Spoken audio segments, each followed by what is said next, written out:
À votre gauche, Rodrigue. À votre droite, John, 67 ans à eux deux. John et Rodrigue constituent un couple professionnel né fin des années 90 sur les bancs de Saint-Luc-Liège, section design industriel.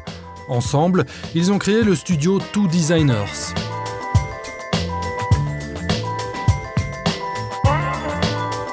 Rodrigue a peut-être plus une vision, on va dire, artistique. Moi, je pourrais peut-être avoir une vision plus technique, des fois plus terre-à-terre. Mais dans tous les cas, on a les mêmes envies au niveau des dessins et au niveau des influences. On se comprend sans se parler, quoi, en fait. C'est souvent une espèce de ping-pong où le projet passe. Il y en a un qui va amener peut-être une idée ou un concept, l'autre va le critiquer très fort. Et si il arrive à dire bah écoute, tu vois, ça tient quand même la route, alors on part.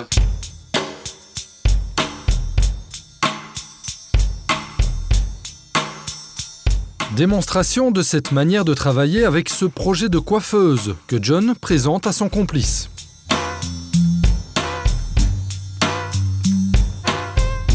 Le seul problème qui reste, c'est les traces de doigts. Donc on se demandait si on sablerait une partie du... Par rapport à la prise en main. Ouais, parce que tu vois là, par exemple sur les fesses, le problème c'est que tu vois vite les traces. Et donc peut-être que si on sable une partie, ça pourrait être sympa. Et cette partie-là, tu la voyais toi en tôle, c'est ça? Ouais. Parce que ce qui pourrait être sympa, c'est de la voir en miroir, mais si ça a un miroir clair, et venir avec un miroir qui est travaillé doré ou alors ou une tôle anodisée, ou enfin tu vois, pour donner un côté réflexion.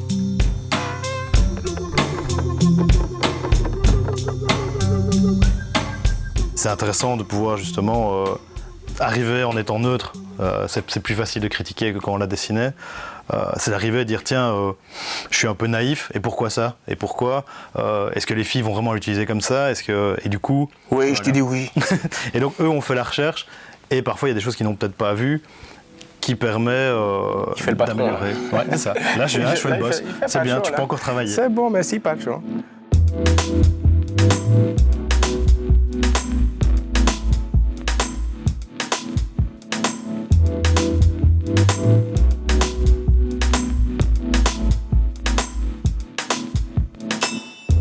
Quand on a commencé, il fallait trouver du boulot, trouver des activités. Et on avait des passions qui étaient quand même le graphisme, le design. Et tout doucement, au début, on a même fait du web. Tout début, on s'est tourné vers le web, vers le graphisme. Et puis un jour, on nous a proposé, tiens, en tant que designer, vous voulez faire un aménagement. On s'est dit, tiens, pourquoi pas. Du coup, on a réinjecté nos notions de graphisme dedans pour la signalétique. Et du coup, on s'est dit, tiens, ça marche bien ce côté touche à tout. Et à un moment donné, on remet tout ça au sein d'un même projet, et ce qui crée réellement une solution globale. Finalement, on se rend compte que c'est notre plus grande force, et que pour nous, par exemple, le design, ça ne s'applique pas simplement à un produit, c'est une manière de penser qu'on peut appliquer aussi bien à du graphisme qu'à un aménagement, qu'à un produit, ou que même à un process. Peut-être que pour faire la vaisselle, on peut avoir une démarche de designer, parce qu'on va commencer à penser à comment les personnes travaillent, etc.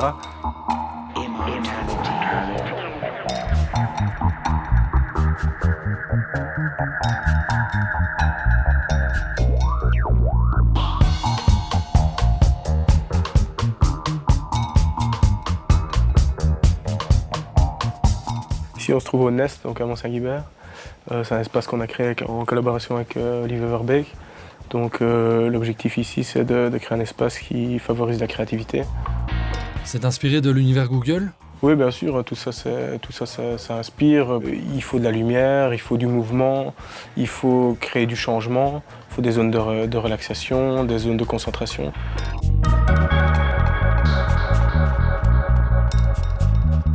C'est toujours quand on sort de sa zone de confort qu'on est le plus créatif.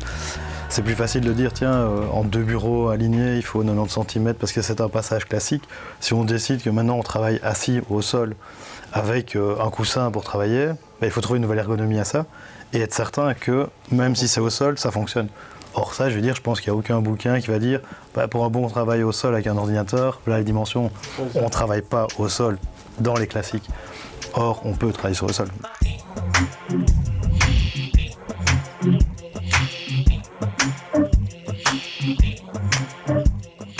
Cette approche multidisciplinaire a son succès et a poussé nos designers liégeois à s'entourer. De 2, ils sont passés à 5.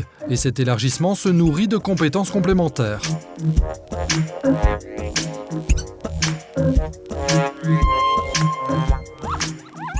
il y a Germain qui est venu nous rejoindre cette année-ci, qui s'occupe plutôt de la communication. Il est photographe aussi. Puis après, il y a Kenny, lui, qui est venu, lui, l'architecte d'intérieur. Il a fait une spécialisation en mobilier cette année-ci à Saint-Luc, à Saint-Luc-Liège, hein, donc. Et il est venu en stage toute l'année. Et puis là, on l'a pris comme étudiant pour les vacances. Et donc lui, il s'occupe principalement de tout ce qui est projet d'architecture d'intérieur. Et alors, il y a Renaud qui est arrivé, lui, la semaine dernière. Lui, il vient de Bruxelles, il fait des cours du soir en architecture d'intérieur. C'est bien ça, hein, Renaud? C'est bien ça. Et en même temps, il suit une formation d'ébénisterie. Et donc, lui, pour le moment, c'est lui qui a travaillé justement sur la maquette du miroir, qui a mis ça au point aussi un peu avec nous. Et là, il travaille sur tout ce qui est les plans. Là, tu l'as fait plus profond, en fait, c'est ça? À gauche, je l'ai fait plus profond, ouais. Ouais, c'est juste comme ça je voulais dire. Ouais.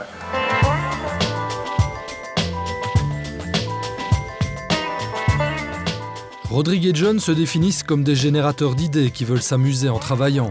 Chez ce spécialiste bruxellois du sushi, ils ont créé cette fresque murale qui raconte le produit, les menus, les sacs et même les assiettes. Cet habillage fait partie intégrante du succès de l'établissement qui va s'agrandir et qui aura bientôt un petit frère.